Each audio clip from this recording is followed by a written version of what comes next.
rire, s'aigrir. Nous avons tous remarqué la musicalité de la répétition intentionnelle du son re dans cette citation. Ici, le son re donne l'impression de la joie et du bonheur qui sonne à l'oreille. Par contre, comme dit l'écrivain français Alphonse Allais, partir, c'est mourir un peu. Mais mourir, c'est partir.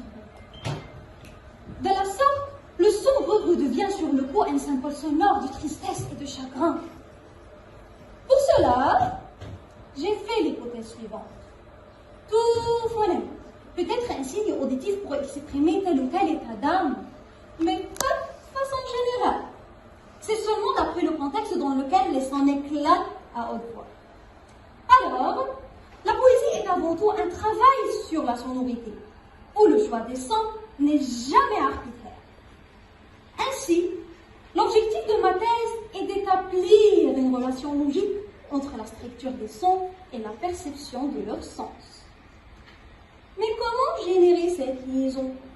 Par la description phonétique d'une part et le décodage stylistique et rhétorique de l'autre. J'ai compté sur la lecture oralisée d'un recueil de poèmes par son propre poète, Yves Bonfoy, dont la voix est tellement expressive et qui connaît le mieux la signification de ses propres vers.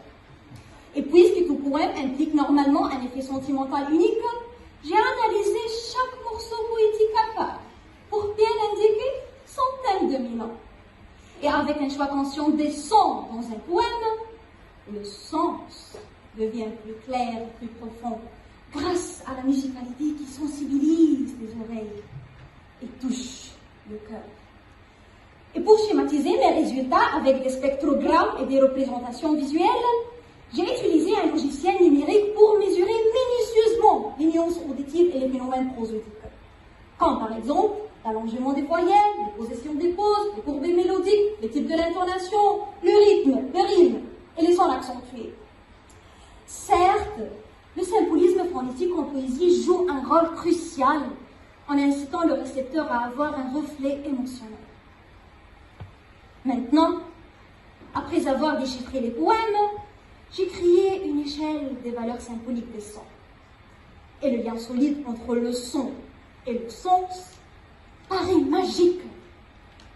Bref, dans ma thèse, j'ai concrétisé l'interprétation des poèmes par des dessins qui soulignent l'impact du son sur le sens. Merci.